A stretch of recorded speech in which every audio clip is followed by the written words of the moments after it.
Hi dudes. என்னப்பா எலெக்ஷன்லாம் முடிஞ்சாச்சு, Vijay CM ஆகிட்டாரா? இதுக்கு நடுவில் கரண் ஒரு படம் ரிலீஸ் ஆகிருக்கு. உங்கள் யாருக்காவது தெரியுமா? ஏன்னா எனக்கே இப்படி ஒரு படம் வந்துச்சு அப்படின்றது தெரியல. பெருசாக எந்த ப்ரொமோஷனும் இல்லாமல் ரிலீஸ் பண்ணியிருக்காங்க. ஃபைனலாக படம் பார்த்தாச்சு. படம் எப்படி இருக்குன்னு கேட்டால் கண்டிப்பாக எல்லாரும் போய் தேட்டரில் பார்க்கலாம் அப்படின்னு சொல்லலாம். யார் பேச்சும் கேட்காம போய் தேட்டரில் எக்ஸ்பீரியன்ஸ் பண்ணுங்க. படம் அருமையாக இருக்கு. போர் தொழில் எல்லாருக்கும் தெரியும். இதே மாதிரி தான் எந்த ஒரு மார்க்கெட்டிங்கும் பண்ணாமல் ரிலீஸ் பண்ணாங்க. படம் எப்படி இருந்துச்சுன்னு எல்லாருக்கும் தெரியும். விக்னேஷ் ராஜா கிட்ட ரேட்டிங் தான். ஏன்னா இந்த படத்துக்கு நல்ல ரேட்டிங்ல வேலை செஞ்சிருக்காரு. பேங்க் ராபரி அப்படின்னா பெருசா ஒன்றும் இல்லாம அவன் எதுக்காக திருடுறான், எவ்வளவு திருடுறான், அவன் மோட்டிவ் என்ன, எதனால அவன் திருடுறான் அப்படின்றது எல்லாத்தையுமே எழுதியிருக்காரு. திருடி மக்களுக்கு கொடுக்குறான் அப்படின்னு மொட்டையை முடிக்காம அவனுடைய மோட்டிவ் என்ன, அது எப்படி ஆரம்பிச்சு எப்படி கூட்டிட்டு போனாங்க அப்படின்றதையும் கரெக்டா காமிச்சிருக்காங்க. இந்த ஸ்கிரிப்ட் அட்லி மாதிரி ஒரு டேரக்டர் கிட்ட கொடுத்திருந்தா இது பெரிய கமர்ஷியல் மூவி மாதிரி land problem, loan problem, bank robbery அப்படின்னு பெருசா வச்சு ஹீரோக்கு மாசினா எடுத்து தமிழ்நாடு ஃபுல்லா திருடி நல்லது பண்றான் அப்படின்னு ஜவான் மாதிரி எடுத்திருப்பான். ஆனா அதே விக்னேஷ் ராஜா அப்படின்றதுனால அதெல்லாம் இல்லாம ராமநாதபுரம் அப்படின்னு ஒரு டிஸ்ட்ரிக்ட்லயே படத்தை முடிச்சது சூப்பரா இருந்துச்சு. அவங்க அப்பா முன்னாடி நின்று வாங்கி கொடுத்த லோனு அதுக்காக மட்டும்தான் திருடுறான் அப்படின்னு அந்த சின்ன கதைக்குள்ளேயே நிறைய ட்விஸ்ட் அண்ட் டர்ன்ஸ் வச்சு எழுதியிருக்காங்க. ஜெயராம் கேரக்டரும் சூப்பரா இருந்துச்சு. அந்த போலீஸ்க்கு ஹீரோவை பிடிக்கணும் அப்படின்ற ஈகோவை நல்லாவே காமிச்சிருந்தாங்க. கிளைமேக்ஸ்ல சும்மா அந்த போலீஸ் இவன் நல்லது பண்றான் அப்படின்னு சொல்லிட்டு விட்டு போகாம போலீஸோட மோட்டிவ் என்ன, அவன் ஏன் விட்டு போனான் அப்படின்றதையும் கரெக்டாக காமிச்சிருப்பாங்க. ஏன்னா போலீஸோட மோட்டிவ்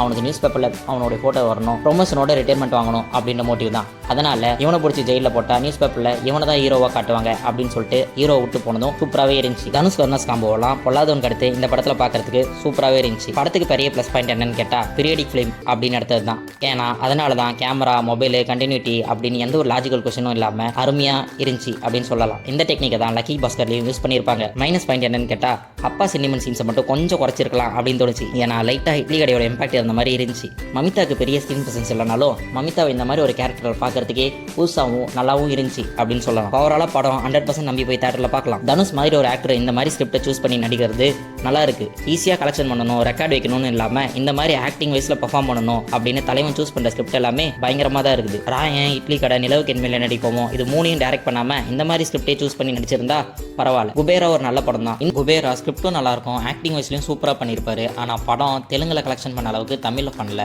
எனக்கு கார்த்திக் சொன்னது தான் இப்போ ஞாபகம் வருது. తమిళ్ ఆడియన్స్ ఎక్కువ ఇష్టమా, తెలుగు ఆడియన్స్ ఎక్కువ ఇష్టమా? డెఫినెట్ గా తెలుగు ఆడియన్స్ అండి.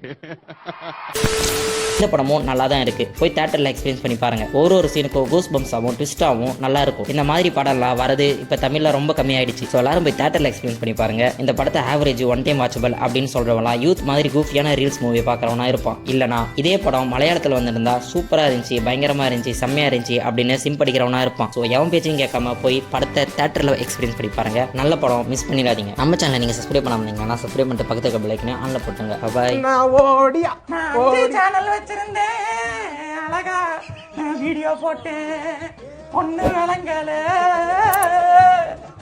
அது ஒண்ணு விளங்கல.